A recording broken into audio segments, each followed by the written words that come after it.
Assalamualaikum warahmatullahi wabarakatuh. Shalom, Om Swastiastu, Namo Buddhaya, Salam Kebajikan. Perkenalkan, nama saya Lulis Rama Putra dengan NIM 81114216. Pada kesempatan kali ini, saya akan mempresentasikan video mengenai pewarisan pada perkawinan kedua dan seterusnya yang pada kesempatan kali ini untuk memenuhi tugas akhir semester pada mata kuliah Hukum Waris yang diampu oleh Ibu Tri Andari Dahlan, SH MKN. Baik, di sini saya akan membahas mengenai perkawinan kedua dan seterusnya. Jika kita berbicara mengenai perkawinan kedua, tentunya tidak berarti dalam satu waktu itu ada perkawinan pertama, perkawinan kedua, atau poligami. Apa sih perkawinan kedua itu?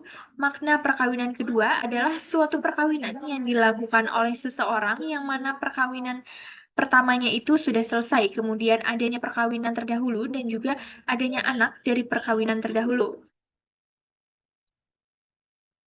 Kemudian dalam setiap perkawinan bisa dibuat suatu perjanjian perkawinan. Perjanjian perkawinan ini sifatnya aksesorir atau pelengkap adanya suatu perkawinan. Jadi dalam suatu perkawinan ini bisa saja ada perjanjian perkawinan dan juga bisa saja tidak ada suatu perjanjian perkawinan. Nah, dalam perjanjian perkawinan hanya mengenai harta kekayaannya saja selama perkawinan itu berlangsung. Jika di dalam suatu perkawinan ini tidak ada atau tidak dibuat perjanjian berdasarkan KUH Perdata, maka sedetik sesaat dilangsungkan perkawinan, maka di saat itu pula terbentuk suatu persatuan bulat harta mereka sebagai modal awal mereka untuk menikah. Ini kasus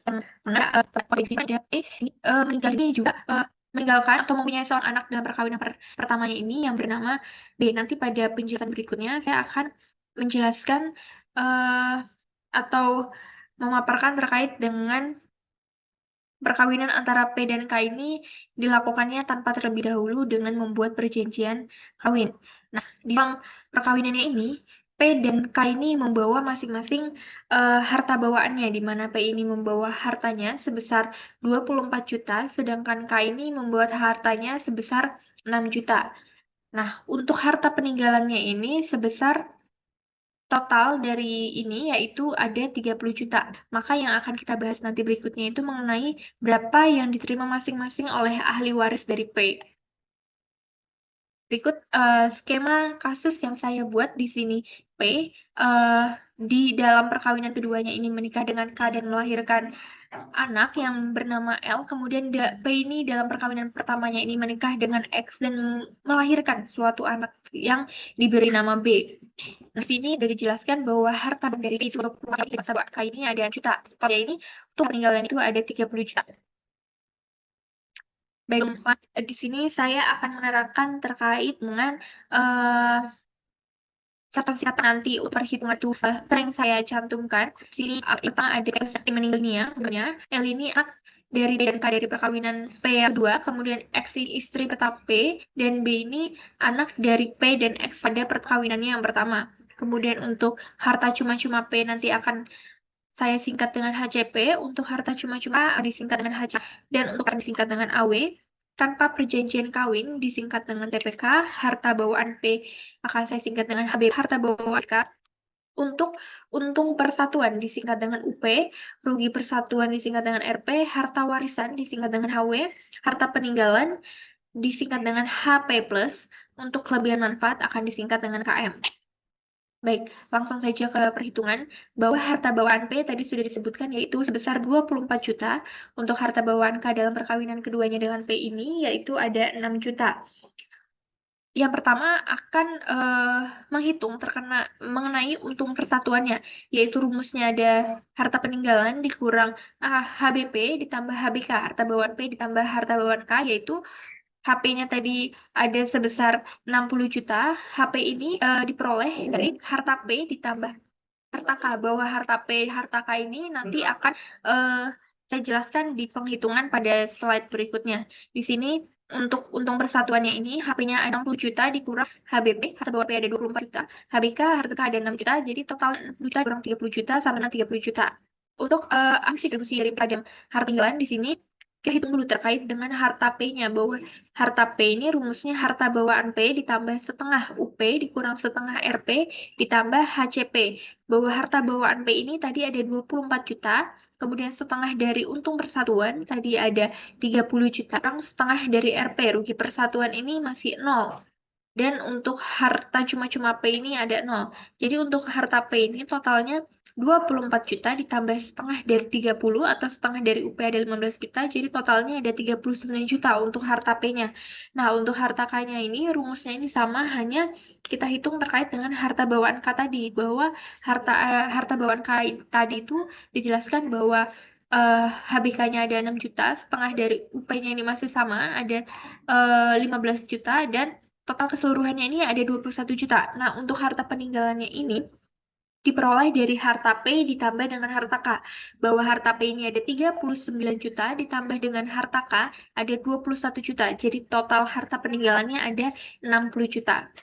Berikut mengenai bubarnya harta persatuan berdasarkan pasal 128 ayat 1 KUH Perdata, bahwa harta bagian P dan K ini masing-masing setengah dari harta peninggalan. Jadi setengah dari harta peninggalan tadi itu, bahwa harta peninggalan yang tadi sudah kita hitung itu ada sekitar 60 juta. Jadi masing-masing bagian untuk P dan K itu adalah, yaitu HP ada setengah 30 juta. Jadi masing-masing harga pun K ada 30 juta. Berikutnya kita menghitung mengenai nilainya urutan kewarisan. Nah, di sini ada AWP plus, yaitu ahli waris peninggalan dari P ini. Tadi untuk harta bagian P ini 30 juta. Jadi nanti P ini meninggalkan hartanya untuk diwan, atau di sini kita sebut AW plus AW. Nah, apa sih yang di ahli waris P? Ada IK, ada juga L. Dan para ahli ini mendapat satu bagian harta bagian P. Kemudian dapat HP itu 3 juta, jadi masih untuk bagian L itu masing-masing memperoleh hartanya atau warisannya itu sebesar 10 juta. Kemudian di sini kita bahas K ini memiliki kedudukannya itu ada dua, yaitu sebagai ahli waris dari P, kemudian sebagai pemegang setengah dari harta peninggalan. Tadi K ini mendapat bagian ahli waris dari P itu sebesar 10 juta, kemudian pemegang setengah dari HP atau harta bagiannya itu ada 30 juta. Jadi total yang dimiliki oleh K ini hartanya itu sebesar 40 juta. Nah, untuk berikutnya kita menghitung terkait manfaat K, ini timbul karena adanya perkawinan kedua atau adanya kawin dengan P. Bagian K ini tadi total keseluruhannya ada 40 juta dikurang harta K. Harta K ini tadi sudah ini total 40 juta.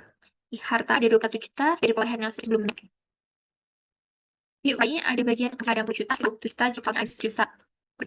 Pasal maksimal manfaat yang diterima ini dari 1/4 HP, yaitu 1/4 dari harga 39 juta sama 9,5 juta. Nah, ini juga tidak lebih besar dari harta bagian si B, anak dari kawinan P dari istrinya yang diperoleh dari perkawinan yang pertama.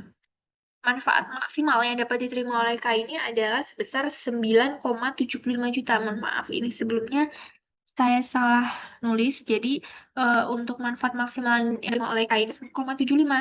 Ini hasil pengambilan nilai yang kecil dari 9,75 dengan manfaat si K.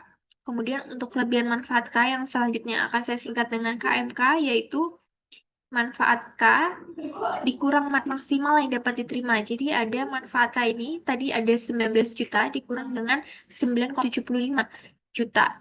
Jadi kan tadi 9,75 juta ini dilihat dari manfaat maksimal yang dapat diterima oleh K ini, bahwa hasilnya itu tidak diambilnya itu diperolehnya dari nilai yang paling terkecil antara 19 juta dengan maksimal manfaat yang diterima yaitu 9,75. Maka di sini 19 juta dikurang 9,75 memperoleh 9,20.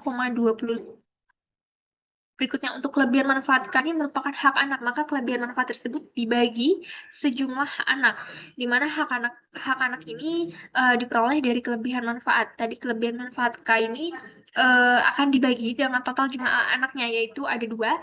Jadi 9,25 juta dibagi 2, yaitu ada 4,625 juta. Kemudian kita akan menghitung terkait dengan total harta warisan yang didapat oleh anak dari perkawinan P yang pertama dan juga anak dari perkawinan P yang kedua, yaitu harta warisan yang akan didapat oleh B dan juga L. Di mana B ini rumusnya nanti sama, hanya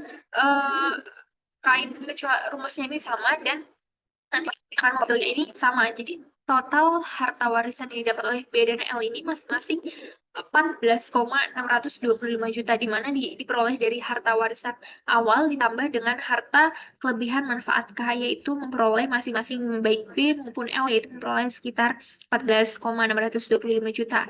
Nah, total harta yang diterima K ini diperoleh dengan bagian K dikurang KMK. Bagian K tadi itu ada 40 juta dikurang dengan 9,25 juta, yaitu sebesar 30,75 juta. Nih, tadi bagian K, ini ada 40 juta, yang ini dikurang dengan tadi, yang lebih manfaat K, yaitu ada 9,25 juta. Jadi, total harta yang diterima K ada 30,75 juta. Isinya untuk waris dari P ini, jadi K, B, dan L. Untuk total warisan yang didapat oleh dan L selaku anak dari P itu masing-masing mendapatkan 14,625 juta, dan untuk total harta yang akan diterima oleh K ini sebesar 30,75 juta. Baik, mungkin itu saja yang bisa saya sampaikan. Tadi saya sudah menjelaskan sedikit mengenai perkawinan kedua, kemudian juga perjanjian perkawinan, dan juga terkait dengan perhitungannya. Mungkin itu saja yang bisa saya sampaikan. Mohon maaf kurang lebihnya. Wassalamualaikum warahmatullahi wabarakatuh.